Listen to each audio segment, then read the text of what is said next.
2절까지의 말씀입니다. 저하고 교독하십니다. 7주를 셀지니 곡식에 낫을 대는 첫날부터 7주를 세어 내 하나님 여호와 앞에 77절을 지키되 내 하나님 여호와께서 내게 복을 주신 대로 내 힘을 헤아려 자원하는 예물을 드리고 너와 내 자녀와 노비와 내 성중에 있는 레위인과 및 너희 중에 있는 객과 고아와 과부가 함께 내 하나님 여호와께서 자기의 이름을 두시려고 택하신 곳에서 내 하나님 여호와 앞에서 즐거워할지니라. 너는 애굽에서 종 되었던 것을 기억하고 이 규례를 지켜 행할지니라. 아멘. 오늘은 맥주 감사 주일입니다. 절기라고 하는 것은요, 어떤 일정한 그 시기를 기념해서 보내는 특별한 날이거든요. 그래서 우리가 이제 우리 식으로 얘기하면 1년이 365일이잖아요. 그런데 그 365일 중에서 내가 태어난 날, 생일날은 어떻게 그냥 평상시하고 똑같은 날짜이지만 조금 그날은 특별하게 보내잖아요. 이제 그런 의미를 갖고 있는 것이 절기죠. 근데 이제 이스라엘 백성들에게 있어서 이 절기라고 하는 것은 두 가지 종류가 있어요. 하나는 말 그대로 이스라엘 절기예요. 그러니까 이스라엘 백성들만 갖고 있는 절기예요. 그래서 이런 절기 속에서 대표적인 것이 뭐냐면 불임절이라고 하는 게 있죠. 그래서 이 불임절이라고 하는 것은 에스더서 9장에 나오는 그런 절기거든요. 그래서 아말렉 사람 하만이 이제 유대인들을 전부 다 죽이기 위해서 어떤 음모를 꾸미는데 그 음모 속에서 이스라엘 백성들이 그 음모를 극복하고 목숨을 부지하게 되어지거든요. 목숨을 건지게 되죠. 그래서 그날을 기념해서 지키는 절기가 불임절이에요. 근데 이 절기는 성경 안에 기록되어져 있지는 않죠. 그래서 이게 하나의 이스라엘 절기로 남아 있고요. 또 하나는 우리가 잘 알고 있는 예수님이 계셨을 때도 이 절기가 있었는데 수전절이라고 하는 절기예요. 수전절. 그래서 여기서 수라고 얘기할 때는 닦을 수예요. 무엇인가 이렇게 닦는. 그 다음에 전자를 쓸 때는 이게 전각전이거든요. 그러니까 전각을 닦는다. 그러니까 우리식으로 얘기하면 그 당시에 이제 성전이 있는데 그 성전을 물 청소하는 거죠. 쉽게 얘기해서. 그래서 물 청소를 한다 그래서 수전절 이런 얘기를 하는 거예요. 그리고 이것을 이제 히브리어는 하누카라고 얘기를 하거든요. 이 얘기는 뭐냐면 봉헌한다라고 하는 의미를 갖고 있어요. 하누카. 그럼 왜 이런 절기가 생겼느냐면 우리가 잘 알고 있는 헬라의 그 황제였던 알렉산더가 세상을 이제 제패를 하자 제국을 만들었어요. 그런데 그 알렉산더가 일찍 죽는다고요. 그러고 나니까 그 알렉산더 밑에 있었던 4명의 장군들이 땅을 나눠 갖기 시작을 해요. 근데 그 당시에 오늘날 이제 이라크 그리고 이란이 있는 그쪽 지방을 누가 지배를 하냐면 셀로우쿠스라고 하는 사람이 지배를 하게 되는데 그 후손 중에서 안티오코스 4세 에피파네스라고 하는 사람이 이 사람이 이제 유대 땅을 정복을 하면서 로마에서 침범을 하니까 이제 이 탄압이 시작이 되어지는 거예요. 그래서 그 탄압이 얼마나 심했느냐면 유대인들의 그 하나님을 섬기는 종교를 뺏어오는 거예요. 그래서 가장 대표적인 게 뭐냐면 성전에다가 제우스 신을 세워요. 그리고 이 신에게 제사를 드릴 때 유대인들은 돼지 혐오하잖아요.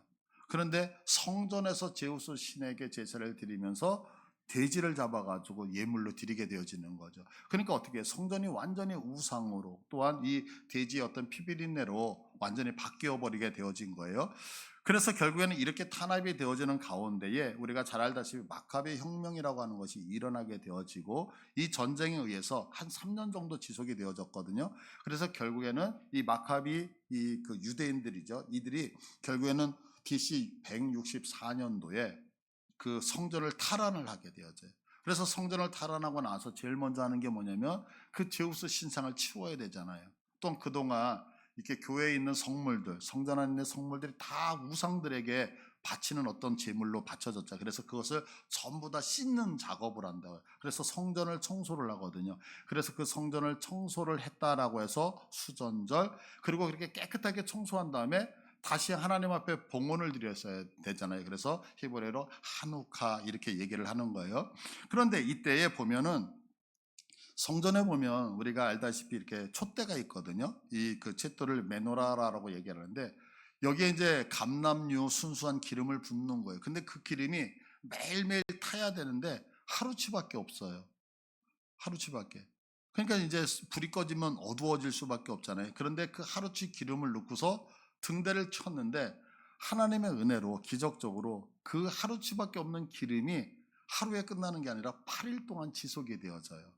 그래서 이 절기를 불이 꺼지지 않았다라고 해서 영어로는 빛의 축제 이렇게도 얘기를 하는 거예요. 그래서 우리가 얘기하는 수전절, 한우카, 빛의 축제 이게 다 동일한 이스라엘의 절기에 대해서 얘기를 하는 거죠. 그래서 이렇게 지금 제가 말씀드렸던 것처럼 이 불임절이라든가 수전절이라고 하는 것은 이스라엘의 절기예요. 그러니까 우리 식으로 얘기하면 지금 유대인들이 갖고 있는 절기다 이런 얘기를 하는 거예요. 그런데 오늘 우리가 보려고 하는 이 맥추절은 이스라엘 절기가 아니에요. 맥추절은 이스라엘 절기가 아니에요. 레위기 23장 2절을 보시면 이스라엘 자손에게 말하여 이르라 이것이 나의 절기들이니 너희가 성회로 공포할 여호와의 절기들이니라 이래요. 그러니까 지금 오늘 우리가 보는 맥추절은 이스라엘의 절기, 한 나라 유대인들만 갖고 있는 절기가 아니라 누구의 절기라고요? 우리가 섬기고 있는 하나님의 절기인 거예요. 하나님의 절기. 근데 이 절기라는 말은 뭐냐면 모헤드라고 하는 단어를 쓰는데 제가 말씀드렸잖아요. 이제 표음문자 같은 경우는 의미가 있단 말이에요. 그래. 그래서 이것을 글씨를 하나하나 나누어서 그 의미를 다시 파악할 수 있거든요. 근데 이 모헤드라고 하는 단어를 보면 자음이 4개가 있어요.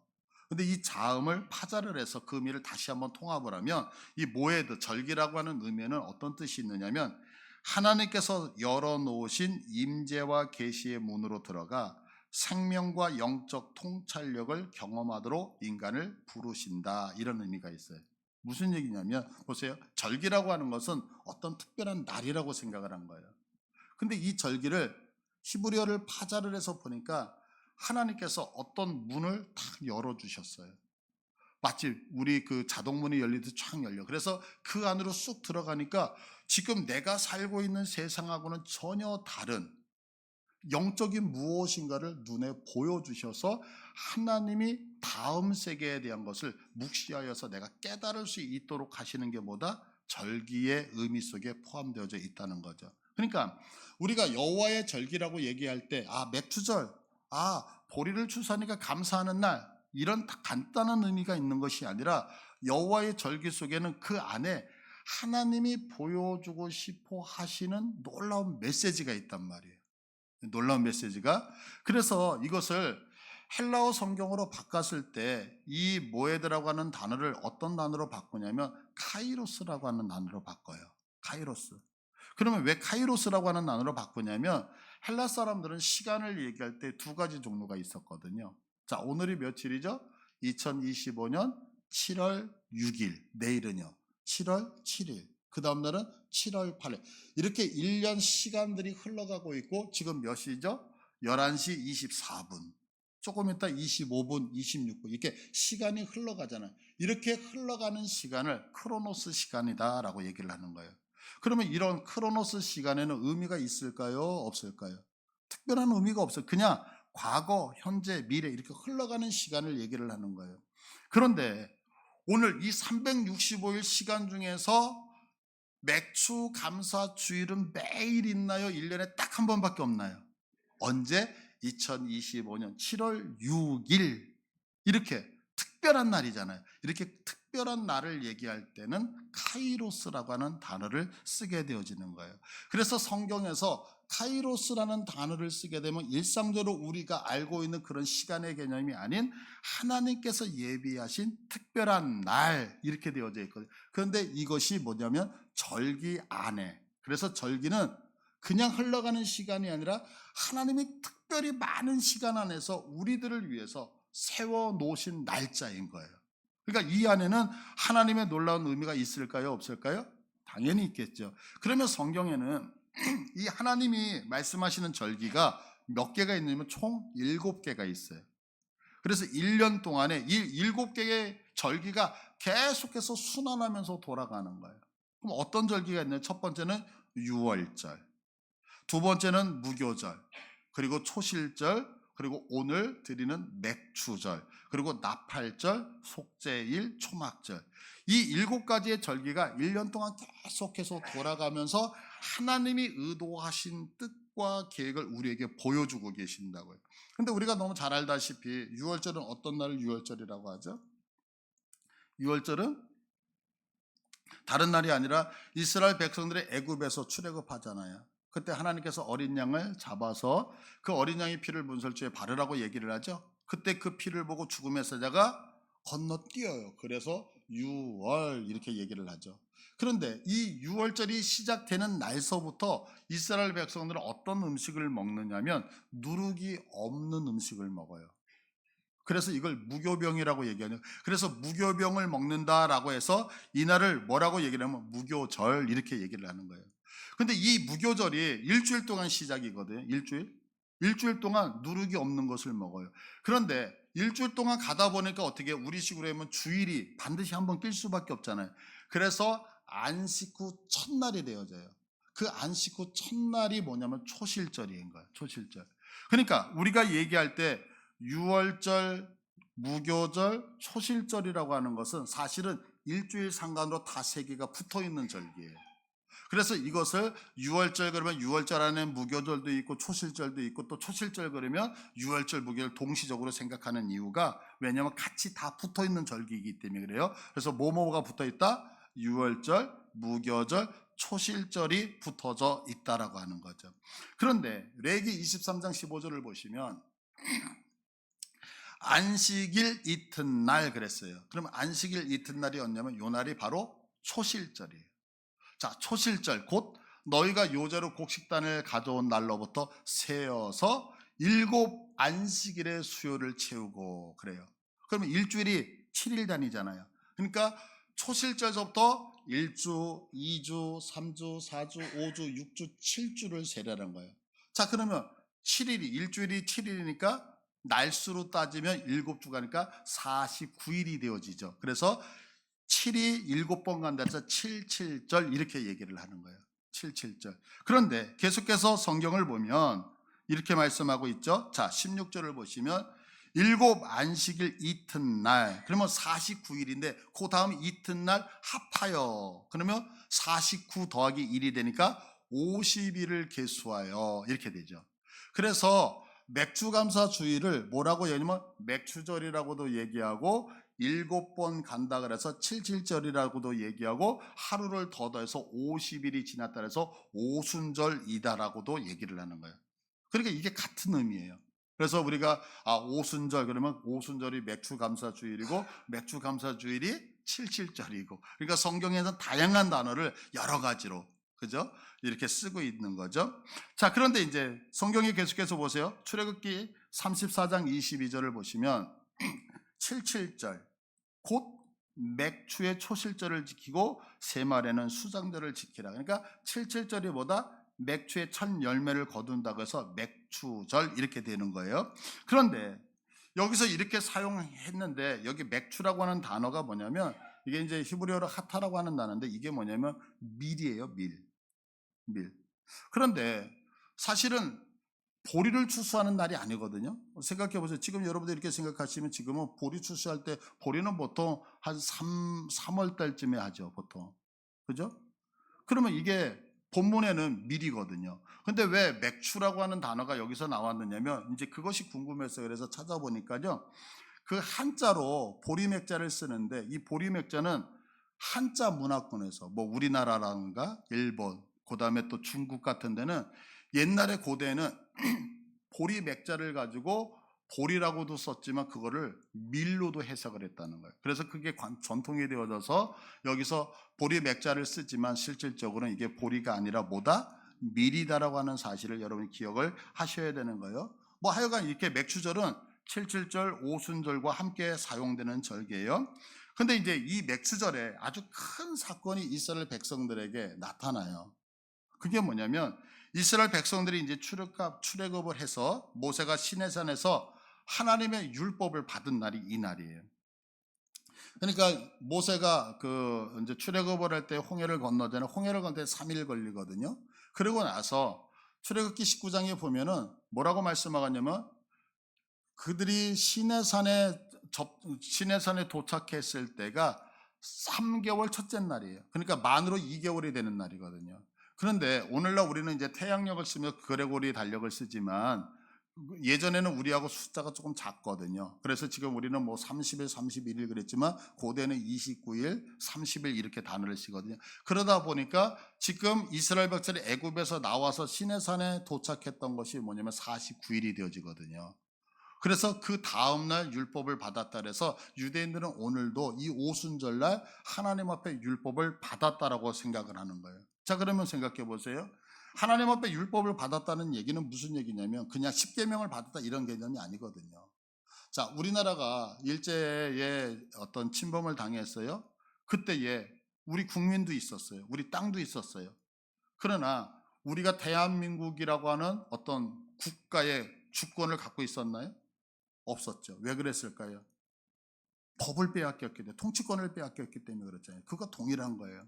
이스라엘 백성들은 지금 노예였어요. 근데 하나님께서 시내산에서 그들에게 십계명을 주었다라고 하는 것은 그냥 도를 주었다는 얘기가 아니라 이제는 너희들이 하나님의 나라 백성으로서의 주권을 찾았다는 얘기거든요.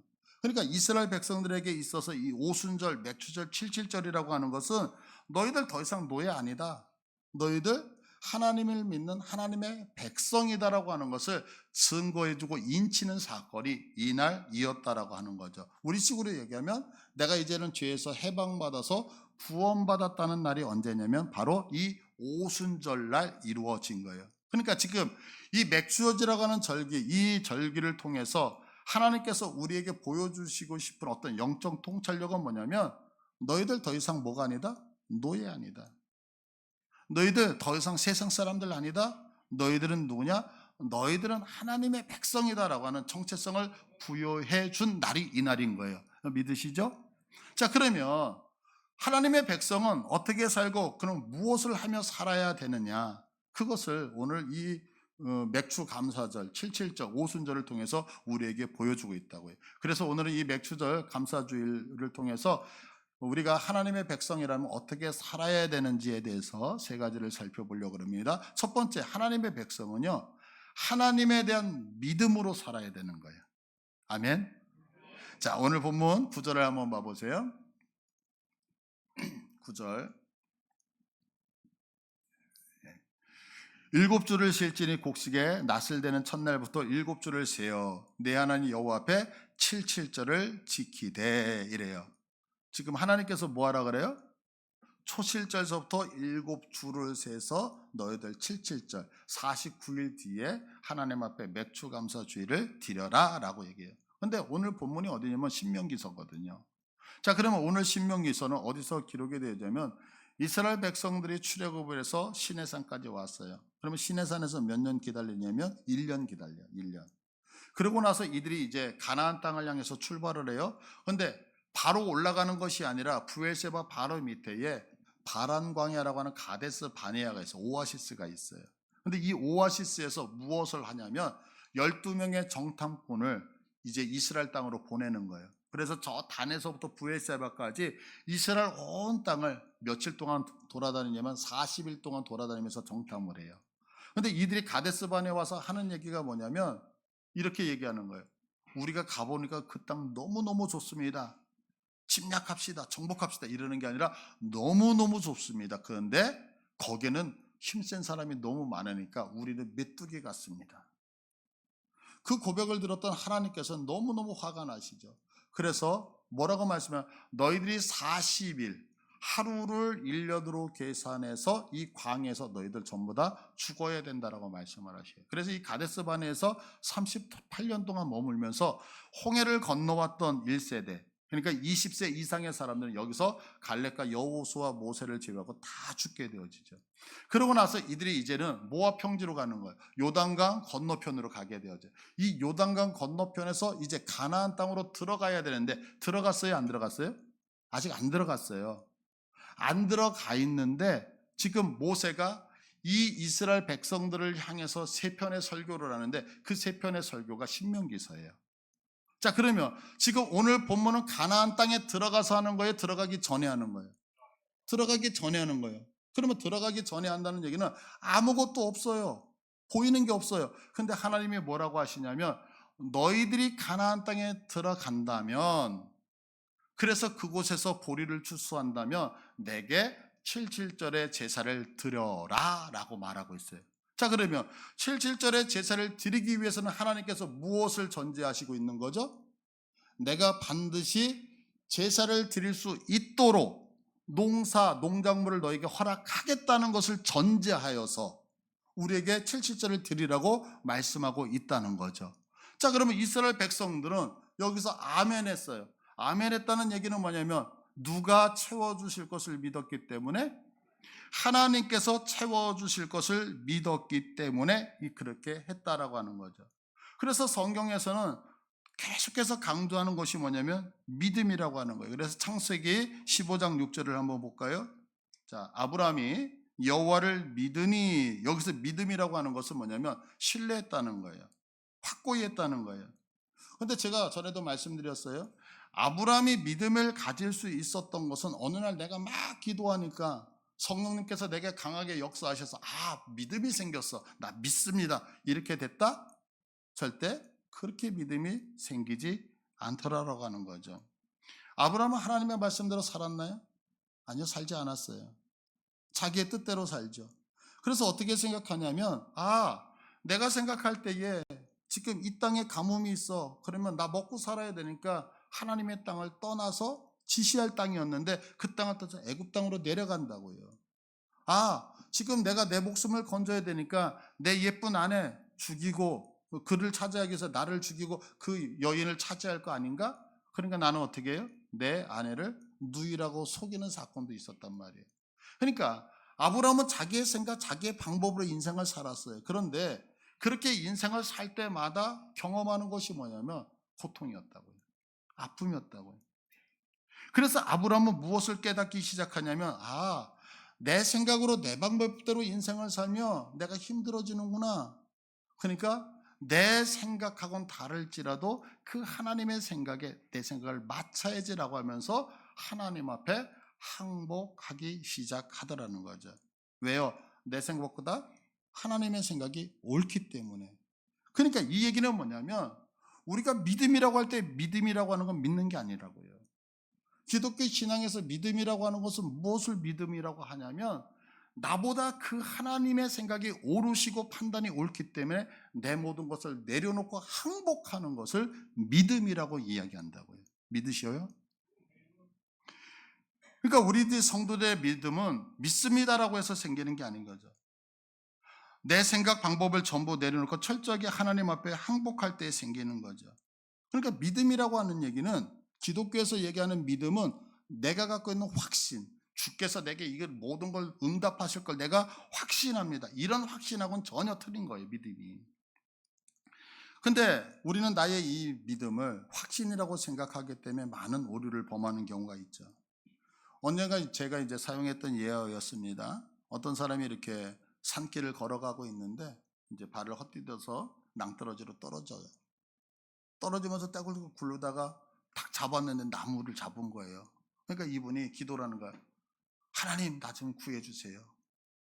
내 생명을 구해달라. 그러니까 하나님의 음성이 들려요. 그 손을 놓아라. 그러니까 그분이 어떻게 기도했다고요? 거기 하나님 말고 다른 분 없습니까? 라고 기도했다라고 하는. 그러면 여러분 생각해 보세요. 그 손을 놓아라. 그런데 이분이 거기 하나님 말고 다른 사람 없습니까? 라고 기도하는 이유가 뭐냐면 내가 이 손을 놓으면 죽을 것 같은 거예요. 하나님의 말씀 앞에 순종하지 못하는 거예요. 그러니까 결국에 믿음은 뭐냐면 내가 손해보는 것 같더라도 하나님의 옳기 때문에 내 것을 내려놓고 항복하여 하나님의 것을 붙드는 것을 뭐라고 한다? 믿음이다 라고 하는 거예요. 우리는요, 이제 신앙생활하면서 가장 위험한 부분이 뭐냐면 이제 신앙의 근거, 신앙의 근간을 이성에다가 맞추는 거. 그래서 이성을 사용하는 거예요.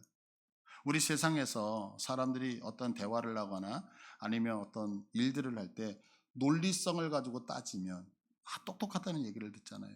그래서 이제 교회에 들어와서도 이제 우리가 교회 믿음 생활하면서도 내가 하나하나 이렇게 따지기 시작하죠. 그러면 이성으로 했을 때 그게 올바른 것 같잖아요. 그런데 그렇지 않아요. 이성이 상당히 위험한 거예요. 왜냐하면 우리가 이제 열왕기서를 보면 여로보암의 죄를 3가지를 얘기를 합니다. 그런데 그 대표적인 게 뭐 열왕기상 12장 28절을 보면 이에 계획하고 두 송아지를 만들고 무리에게 말하기를 너희가 다시는 예루살렘에 올라갈 것이 없도다. 이스라엘아, 이는 너희를 애굽 땅에서 인도하여 올리 너희의 신들이다라고 얘기해요. 이 말씀이 왜 나오냐면 사울을 지나서 다윗을 지나서 솔로몬까지는 통일왕국이었어요. 근데 나라가 남북으로 갈라졌어요. 남북으로 갈라졌는데 북쪽의 초대왕이었던 여로보암이 고민을 하는 거예요. 그게 뭐냐면 경계선이 딱 세워졌는데 우리식으로 얘기하면 예루살렘이 경계선이에요. 그러면 예루살렘에 뭐냐면 솔로몬 성전이 있어요. 법궤가 있다고요. 그런데 이스라엘 백성들은 다 하나님의 백성들이거든요. 그러니까 이들은 예배를 철저하게 드려야 되는 사람이에요. 그러니까 절기를 따라서 하나님 앞에 살려고 하다 보니까 성전 있는 곳으로 내려갈 수밖에 없는 거죠. 그런데 우리식으로 그냥 주일날 하루만 왔다가 가는 게 아니라 보통 절기는 일주일 단위로 가거든요. 그러니까 내려갔다가 아예 귀찮은 거예요. 그러면 자기 고향 땅으로 내려오겠어요? 아니면 거기 그냥 정착해 버리겠어요? 정착할 확률이 많잖아요.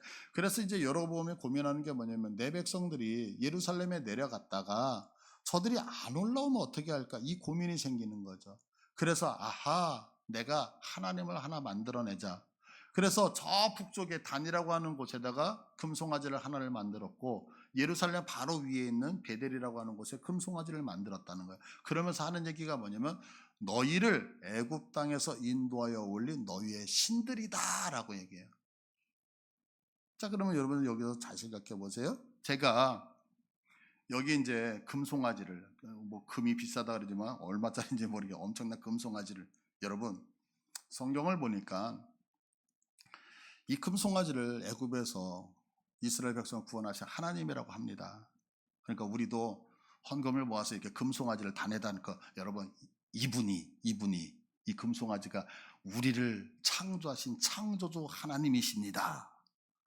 그러면 여러분들 아멘 하시겠어요? 돌 던지시겠어요? 아유, 감사하네요. 그런데 생각해보면 이스라엘 백성들은요, 금송아지를 딱 만들고 이게 너희를 애굽 땅에서 인도하여 낸 너희의 하나님 여호와다라고 얘기할 때 돌 던졌어요? 아멘 했어요? 아멘 한다. 그러면 아무리 타락했어도 이거 이해되시겠어요? 그 중에 누군가는 아니 그거 잘못된 거 아닙니까? 라고 얘기해야 되잖아요. 근데 성경을 보세요. 북이스라엘에는 선지자가 한 명도 안 나와요.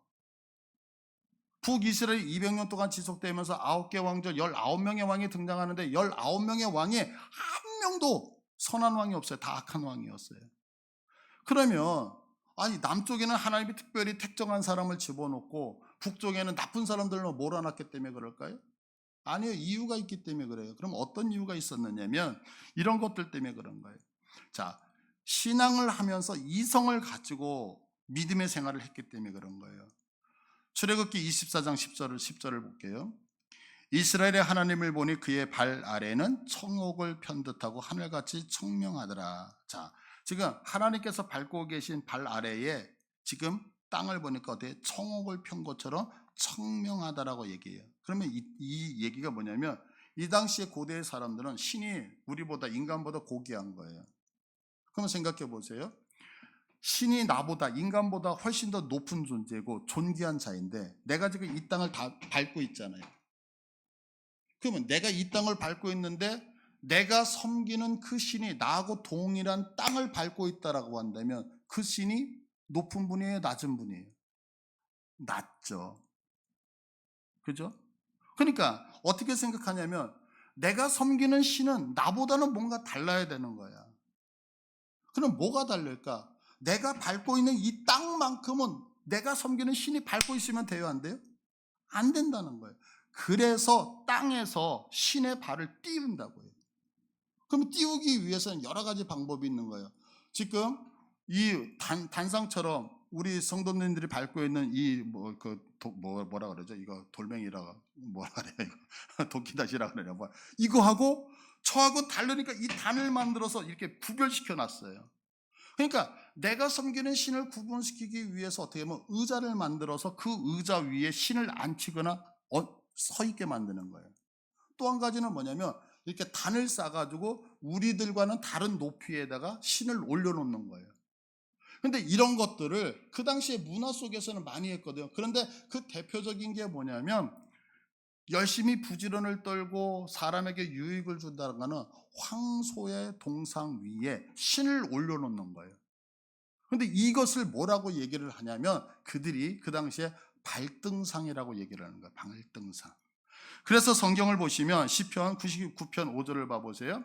너희는 여호와 우리 하나님을 높여 그의 발등상 앞에서 경배할지어다. 이게 뭐냐면 여러분 하나님이 높으신 분이신 거 믿으시죠? 그러면 그 높으신 하나님이 과연 인간과 동일한 땅에 발을 딛고 있을 수 있겠느냐? 그래서 발등상을 만드는 거예요. 발등상. 그래서 이 당시에 모든 신들은 타국에 있는 모든 신들은 신들이 다 어디에 있느냐면 의자 위에 올라가 있거나 단 위에 올라가 있거나 송아지 위에 올라가 있거나 다 이래요. 자, 그러면 생각해 보세요. 내가 하나님을 섬기는 사람이에요. 제가 어느 불교 요 앞에 이렇게 저 앞에 어젠가 이렇게 이제 집에 가면서 봤는데 새벽에 들어가다 보니까 그 정왕령 옆에 이렇게 절이 뭐 새벽 예배를 드리는 건지 예배라 그러면 안 되는데 뭐라 그러죠? 뭐를 하는 건지 불이 환하게 켜져 있더라고. 그런데 다른 데는 다 어두운데 그 절이 너무너무 밝은 거예요. 근데 제가 그 모습을 딱 보면서 와, 우리도 저렇게 밝아야 되는데 라는 생각이 딱 했거든요. 그러면 생각해 보세요. 내가 하나님을 정말 사랑하고 존경하는데 다른 신들, 다른 이방 종교들이 자기가 믿는 신들을 그렇게 존귀하게 여긴다면 나도 그 신, 내가 섬기는 신을 존귀하게 만들고 싶은 생각이 있을까요? 없을까요? 당연히 있겠죠.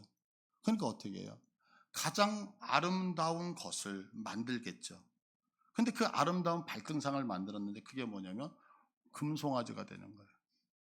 왜? 저 사람들은 나무로 만들 때 나는 금으로 은으로 만들 때 나는 나무로 만드니까. 금으로 만들면. 그러면서 얘기가는 뭐냐면, 자, 보세요. 자, 요거 지금 송아지, 요거는 발등상이야. 그런데 이들은 다 이스라엘 민족이잖아요. 이스라엘 민족은 무엇을 알고 있어요? 율법을 알고 있어요. 그러면 율법에서 하나님 형상 만들어요? 못 만들어요? 못 만들잖아요. 그래서 발등상이라고 하는 황금 송아지를 만들어 놓고 거기다 이렇게 설명을, 요 발등상 위에 눈에 보이지 않는 여호와 하나님이 좌정하고 계신 거야. 그러면 이제 여러분들 설득되시겠죠? 그죠? 금송아지만 하더라도 우상숭배니까 다 반대하는데, 아니 금송아지가 아니라 야, 세상 사람들도 이 발등상 있는 우리 최고의 발등상 만들고 우리 하나님을 그 발등상 위에 이렇게 올려드렸잖아. 그러면 다 이제 공감되시죠? 그럼 우리 교회 이제 금송아지 갖다 놔도 되잖아요. 그죠? 그래서 이제 아멘이 나왔다고요. 근데 시간이 흘러요. 시간이 흘리면 여러분들이 그 발등상 위라고 하는 보이지 않는 하나님에게 초점이 맞춰지겠어요? 아니면 눈에 보이는 발등상에 초점이 맞춰지겠어요? 그죠? 그래서 타락한 거거든요.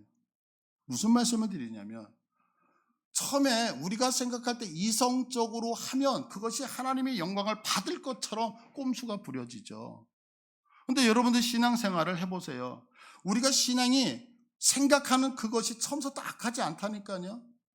이스라엘 백성들이 하나님 앞에 나와서 성전에서 세계를 드릴 때, 야, 동전을 봐봐. 동전에는 누가 그려져 있어? 예, 로마의 황제가 있어. 로마 황제의 얼굴을 어떻게 하나님 앞에 드릴 수 있어? 그래서 동전을 바꾼다고요. 그 동전이 세겔이거든요.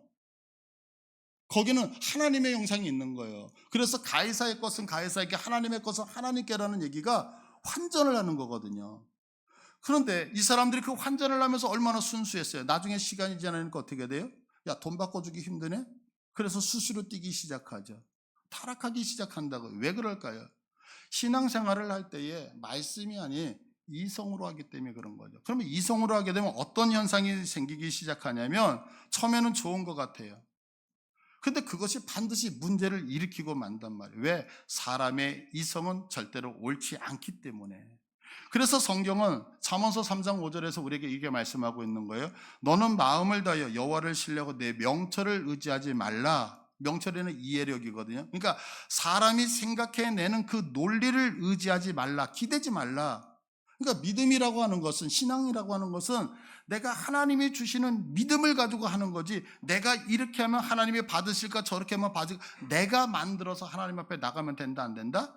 안 된다, 이 얘기를 하는 거예요. 그래서 맥주절을 통해서 주시는 첫 번째 영적 통찰력이 뭐냐면, 너희들이 정말 하나님의 백성이 되었다면 절대로 자신을 의지하지 말고 무엇으로 살아야 된다?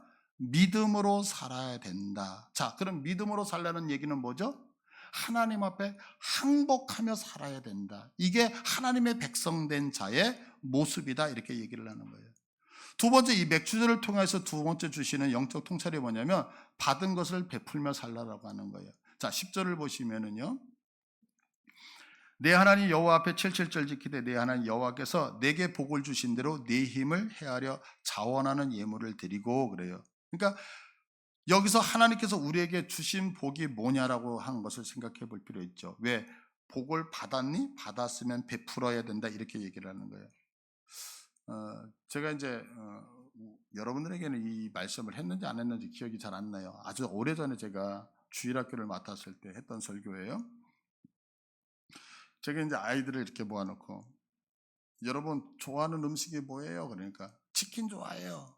뭐 피자 좋아해요. 뭐 떡볶이 좋아해요. 막 그러나 목사님이 그거 다 사줄게. 그러니까 아이들이 와 우리 목사님 최고 막 그러더라고요. 근데 조건이 하나 있다.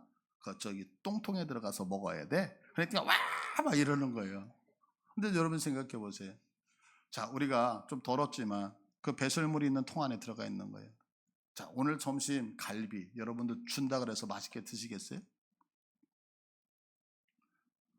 뭐 최고로 좋은 명품 옷 뭔지는 모르겠지만 여러분한테 자 똥통에서 이제 이 옷으로 갈아입으세요. 그러면 여러분들 내가 똥통에서 똥 묻은 명품 뭐 이러면서 좋아하시겠어요?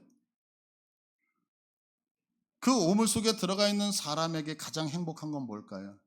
좋은 음식이 아니잖아요. 좋은 옷 아니잖아요. 내가 조금 못 먹어도 조금 헤어진 옷을 입더라도 내가 그 더러운 곳에서 빠져나오는 게 복이라고요. 이거 믿으셔요? 동일하게 우리들에게 있어서 행복이라고 하는 것은 뭐냐면 무엇인가를 누리는 것이 아니라 바로 나를 올무로 묶고 있는 그 죄에서 건진받는 것이 가장 큰 복이라고요. 그러니까 성경은 뭐라고 얘기하냐면 이 복을 먼저 깨닫고 이 복을 깨달았다면 네 힘을 헤아려서 자원하는 예물을 드리라라고 얘기해요. 근데 여기서 중요한 건 뭐냐면 여기서 자원하는 예물 그러니까 내가 하나님의 은혜와 복을 깨달았다면 물질을 드려야 돼 이렇게 생각하지만 여기서 복이라고 한 예물이라고 하는 얘기는 뭐냐면 헌신이거든요. 그러니까 하나님의 은혜를 깨달았다라고 한다면 자발적인 뭐하라? 헌신을 하라라고 성경은 말씀하고 있죠. 그러니까 내가 하나님께 받은 은혜가 있으면 너는 뭐하라? 자발적으로 하나님을 위해서 섬겨라 이 얘기예요. 근데 잘 보세요. 이 말을 거꾸로 하면 자발적으로 내가 헌신을 하기 위해서는 무엇이 있어야 된다? 하나님 앞에 받은 복이 무엇인지를 알아야 된다 이거예요. 성경이 참 재밌는 말씀을 해요. 그게 뭐냐면 이스라엘 백성들이 타락하잖아요. 예언서를 보면 선지서를 보면 이스라엘 백성들이 타락을 해요. 그러면 하나님이 막 야단을 치셔. 너희들이 그럴 수 있냐? 돌아와라 돌아와라. 그런데 그 돌아오라고 얘기할 때 근거를 항상 내세요. 어떤 근거를 내면 너희를 애굽 땅에서 인도하여 내신 여호와 하나님을 버렸다 이렇게 얘기해요. 아니 시간이 지금 몇백 년 몇천 년이 흘렀다고요. 근데 그 이스라엘 백성들이 하나님을 떠날 때마다 그들을 야단치면서 돌아오라고 할 때 너희를 애굽 땅에서 인도하여 낸 여호와 하나님을 너희가 버렸도다 이렇게 지적을 하신다고요. 그 얘기는 뭘까요? 왜 우리가 타락하는 걸까요? 한 가지예요. 받은 은혜를 까먹는 거예요. 내가 왜 하나님 앞에 자원하여 봉사하지 못하냐면 내가 하나님 앞에 받은 은혜를 까먹는 거예요. 그래서 오늘 성경 본문 12절을 보시면 너는 애굽에서 종되었던 것을 기억하고 이 규례를 지켜라. 아니 77절을 지키는데 왜 애굽에서 나온 걸 여러분들 왜 그래야 되죠? 여러분들 우리 예배가 성공하기 위해서는 어떻게 성공하는지 아세요? 내가 지금부터 굳은 마음을 가지고 예배 잘 드려봐야지. 천만의 말씀이에요. 아니야? 지겨울 거리요?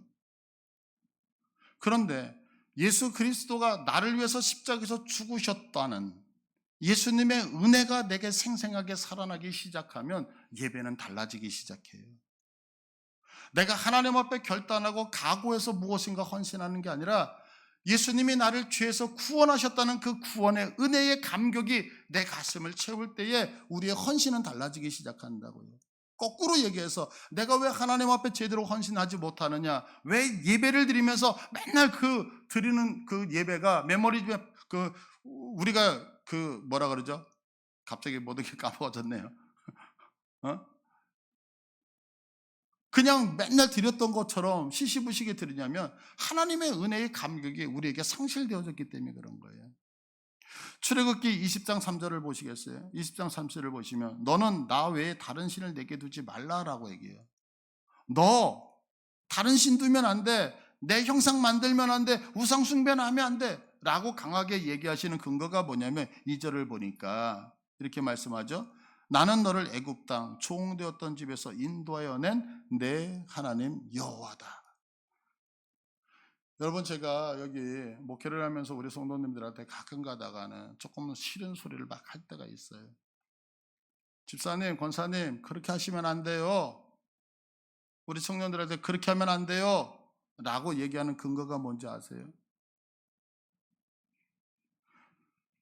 여러분들을 위해서 기도하고 있기 때문에 가능한 거예요. 여러분들을 위해서 하나님 앞에 중보하기 때문에 내가 중보하고 있으니까 그 길 걸어가면 안 된다고 얘기할 수 있는 거죠. 하나님이 왜 우리들을 향하여 우상을 만들면 안 된다고, 나 왜 다른 신을 섬기면 안 된다고 얘기하냐면 내가 너희를 구원했으니까, 내가 너에게 복을 주었으니까. 제 경우가 마찬가지인 것 같아요. 제가 이제 하나님을 사랑하고 믿음으로 살려고 할 때가 언제냐면 이렇게 지나가다가도 나뭇가지를 보면서도 주님의 십자가가 생각날 때, 그때는 나도 모르게 눈물이 나면서 내가 주를 위해서 조금 더 헌신하고, 전봇대를 보면서 이렇게 전선이 지나가는 그게 이렇게 그 십자가처럼 보일 때 하나님 사랑이 너무 커서 모든 게. 근데 그 십자가를 쳐다보며 주님을 묵상해도 그 주님의 마음이 느껴지지 않을 때 나를 쳐다보면 나도 모르게 신앙이 나태해지고 있다는 사실을 발견을 하게 돼요. 그러니까 메투절을 통해서 주시는 두 번째 영적 통찰력이 뭐냐면, 네가 하나님의 백성 됐다면 하나님께 받은 복을 베풀면서 살라는 거예요. 그러면 생각해 보세요. 그 베푸는 복이 뭐냐? 죄에서 건진받은 거잖아요.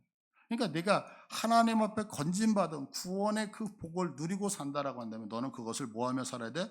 베풀며 사는 메신저가 되면서 살아야 된다라고 말씀하고 있는 거죠. 이제 지난주간에 제가 이제 여기 전도를 나갔어요. 근데 이제 참 충격적인 말을 들었어요. 어떤 남자분이 이렇게 걸어오시더라고요. 그래서 이제 물티슈를 준비해서 나가서 안녕하세요. 저 양해문교회 김혜수 목사입니다. 그러면서 물티슈를 주면서 혹시 신앙생활 하세요? 안 하시면 저하고 함께 신앙생활을 좀 하셨으면 좋겠어요. 그랬더니 이분이 저를 위아래로 보더니 어느 교회라고요? 그래서 예, 양해문교회 김혜수 목사라고. 그랬더니 양해문교회가 어디 있어요? 그래요. 그래서 우리 여기 금강상가 아파트 여기 상가에 있습니다. 그랬더니 나 금강 아파트 사는데. 그러면서 하시는 얘기가 충격적인 거예요. 근데 우리 상가에도 교회가 있었어요? 그 얘기를 딱 듣는데 뭔가 맞은 거. 우리 여기 아파트에 사는데 우리 아파트 여기 상가에 교회가 있다는 걸 그분이 몰랐대요, 지금. 그러면 그분이 관심이 없어서 이렇게도 치부할 수 있겠죠. 그런데 또 한 가지 제게 무슨 생각이 들었냐면, 그분이 금강 아파트 사는데 금강 상가에 있는 우리 교회를 모른다는 얘기는 우리가 얼마나 나가서 전도를 안 했는가, 이런 생각이 저한테 찔림으로 다가오더라고요. 내가 하나님의 백성이 된다는 것을 안다면 이제는 받은 그 복 전해야 된다고 말씀하고 있는 거예요. 세 번째로 맥주절을 통해서 주시는 영적 통찰력은 뭐냐면, 우리가 하나님의 백성이라면요, 하나님의 이름으로 늘 즐거워해야 된다고 하는 거죠. 자, 오늘 본문 11절을 한번 보세요. 너와 내 자비와 노비와 자녀와 노비와 내 성중에 있는 레위인과 및 너희 중에 있는 객과 고아와 과부가 함께 네 하나님 여호와께서 자기의 이름을 두시려고 택하신 곳에서 내 하나님 여호와 앞에서 즐거워하라. 여호와의 이름을 두시려고 택하신 곳에서 하나님 앞에서 즐거워하래요. 언젠가도 말씀드렸죠. 예수라는 이름은 성부 하나님의 이름이라고. 자, 신명기서 12장 5절을 보시면, 오직 너희 하나님 여호와께서 자기 이름을 두시려고 너희 모든 지파 중에서 택하신 곳. 자, 하나님의 이름을 두시려고 지파 중에서 택하셨대. 그럼 그곳이 어디냐라고 했을 때 역대하 6장 5절을 보니까, 내가 내 백성을 애굽 땅에서 인도하여 낸 날부터 내 이름을 둘 만한 집을 건축하기 위하여 이스라엘 모든 지파 가운데 아무 성읍도 택하지 아니하였는데 내 백성 이스라엘 주권자가 될 사람을 아무도 택하지 아니하였더니 예루살렘을 택하여 이제 내 이름을 거기 두고 그래요. 그러면 이게 무슨 얘기죠? 다윗에게 얘기하는 거죠. 성전에 누구의 이름을 두시겠다? 하나님의 이름을 두시겠다는 거. 그런데 고린도전서 3장 16절을 보시면 너희가 하나님의 성전인 것과 자, 하나님의 이름을 어디다 두시겠다고? 성전에 두는데 그 성전이 누구다라고 얘기해요? 우리들. 그러면 지금 우리 안에는 예수님의 이름이 있다 없다? 있다라고 하는 거예요. 그럼 우리들이 누구예요? 교회죠. 교회. 그러니까 맥주제를 통해서 주시는 영적 통찰력은 뭐냐면 우리가 정말 하나님의 백성이라고 한다면 하나님의 이름이 있는 교회 안에서는 뭐 해야 된다? 즐거워해야 된다는 거예요. 믿으십니까? 그러면 그 이유가 뭐냐면 요한계시록 21장 22절을 보세요. 성 안에서 내가 성전을 보지 못하였으니 요한이 하나님이 보여주는 천상에 올라갔어요. 그런데 성전을 보지 못했대요. 거기는 성전이 없대요. 왜 성전이 없지? 그랬더니 이는 주 하나님 곧 전능하신 이와 및 어린 양이 그 성전이시기 때문에. 그러니까 이 땅에 있는 성전은 하나님의 모형이다라고 말하고 있어요. 그러니까 진짜 하나님이 계시는 곳에 가니까 성전이 있더라 없더라? 없더라라고 얘기하는 거죠. 그러니까 교회는 이 땅에 존재하는 하나님 나라의 대사관이라는 사실 믿으셔요, 여러분? 우리가 잘 알던 대사관은 치외법권이잖아요. 한국 땅에 미국 대사관이 있다라고 해서 그 미국 대사관이 한국의 법을 따르지 않잖아요. 미국 사람의 법을 따르잖아요. 그 우리나라는 이제 그 우측 통행이잖아요. 자동차. 그래서 이제 보통 이렇게 차를 보면 운전대가 좌측에 있죠. 그런데 이제 왕들이 통치하는 나라 있죠. 왕들, 뭐 일본, 태국, 영국 이렇게 왕들이 통치하는 나라는 좌측 통행이거든요. 그러다 보니까 좌측 통행이니까 운전대가 이쪽 오른쪽에 있어요. 근데 제가 전에 그 태국에 갔는데 태국은 왕이 있잖아요, 왕. 그러니까 우리는 우측 통행인데 태국은 좌측 통행이거든요. 근데 좌측으로 가요. 좌측으로 한참 가는데 갑자기 길이 우측으로 가는 거예요. 여러분 되게 신기하지 않으세요? 다 좌측으로 가는데 갑자기 그 길에 들어가면 모든 차가 우리나라처럼 이렇게 우측 통행을 해요. 그래서 이상하잖아요. 그래서 제가 제 형님한테 여쭤본 거예요. 갑자기 여기는 이상해 도로가 왜 좌측으로 가다가 우측으로 가라 그랬더니 웃으면서 하는 얘기가 있어요. 미국 대사관이 있어서 그래. 뭐가 있어서 그렇다고요? 미국 대사관. 미국은 우측 통행이에요. 우리나라가 같거든요. 태국은 왕이 통치하니까 좌측을 가요. 그런데 미국 대사관 그 큰 도로는 미국 대사관 직원들이 출퇴근해야 되잖아요. 그러니까 일부러 나라가 법을 바꿔서 좌측으로 가는 거를 우측으로 만들어준 거예요. 근데 제가 놀라운 걸 깨달았어요. 왜 그랬을까요? 분명히 태국이라고 하는 나라가 있는데 왜 미국 대사관 앞에는 도로까지도 바꿔줬을까요? 미국이 힘이 있는 나라이니까요. 여러분 우리가 이 땅을 살아가요. 근데 왜 우리는 이 땅을 살아가면서 세상 사람들의 전혀 영향력을 끼치지 못하느냐는 거예요. 왜? 내 안에 누가 있어요? 예수가 있잖아요. 내 안에 하나님이 계시잖아요. 그분이 왕의 왕 되시면 세상 사람들도 내가 좌측 통행을 해야 되는데 나보다 힘센 사람이 있으니까 우측 통행을 만들어서 그들의 편의를 봐준다고 한다면 우리는 왜 이 땅을 살아가면서 세상 사람들에게 영향력을 끼치지 못하느냐는 거죠. 왜? 내가 하나님을 믿기 때문에 세상 사람들이 우리를 향하여서 나는 세상에 이렇게 가지만 너희들 때문에 우리는 이렇게 갈 거라고 영향력을 끼칠 수 있는 거 너무 멋지지 않아요?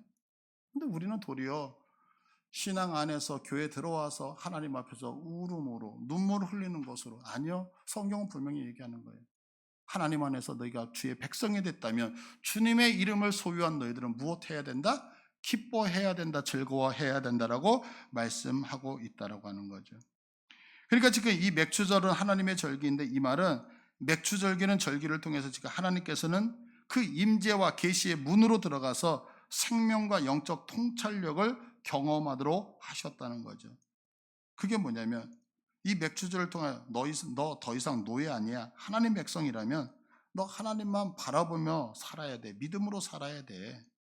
내가 하나님의 백성이라면 그 구원받은 은혜와 복을 나누면서 살아야 돼. 내가 정말 하나님의 백성이라면 그 이름을 소유한 자답게 기뻐하면서 천국을 이루면서 살아야 돼라고 얘기하는 거죠. 근데 왜냐하면 자, 우리가 모두에서 여호와의 절기가 총 몇 개라고 배웠죠? 7개. 오늘 맥주절이 네 번째 맥주절이거든요. 그런데 이 맥주절 다음에 이어지는 절기가 뭐냐면 나팔절이에요. 그러면 여러분들 생각해 보세요. 나팔절은 뭘까요? 예수님의 재림이죠. 그러니까 지금 맥주절을 살아가는 우리들에게 하나님께서 말하고 있는 것이 무엇이냐면 네가 하나님의 백성이라면 이렇게 살아야 된다. 왜냐하면 그렇게 살 때에 주의 재림을 예비할 수 있기 때문에. 지금 가나안 땅에 들어가서 살아가야 하는 백성들에게 아직 들어가지 않은 그 모압 평지에서 하나님은 지금 이들에게 77절을 지키라고 하신다고요. 그러니까 이 77절은 저 땅에 들어가서 네가 부귀 영화를 꾀하는 그런 인생 사는 거, 이걸 얘기하고 싶은 게 아니라 맥주절을 통하여 이거 지켜. 그 얘기는 뭐냐면 너는 하나님의 나라를 준비하는, 예수 그리스도의 재림을 준비하는 자로서 이 땅을 살아가야 된단다. 이것을 맥주절을 통해서 깨달아야 된다고 말씀하고 있는 거죠. 그래서 여러분, 이 맥주절을 통해서 우리에게 주님이 알려주고 싶으신 그 통찰력, 우리의 삶이 다 마감되어지면 주님이 재림한다는 사실을 여러분 알려주고 계신다는 사실을 깨달으시길 바라요. 여러분, 주님 재림하셔요. 예수님 오십니다. 그래서 준비하는 자가 되어지기를 간절히 축복합니다. 우리 다 같이 일어나셔서 우리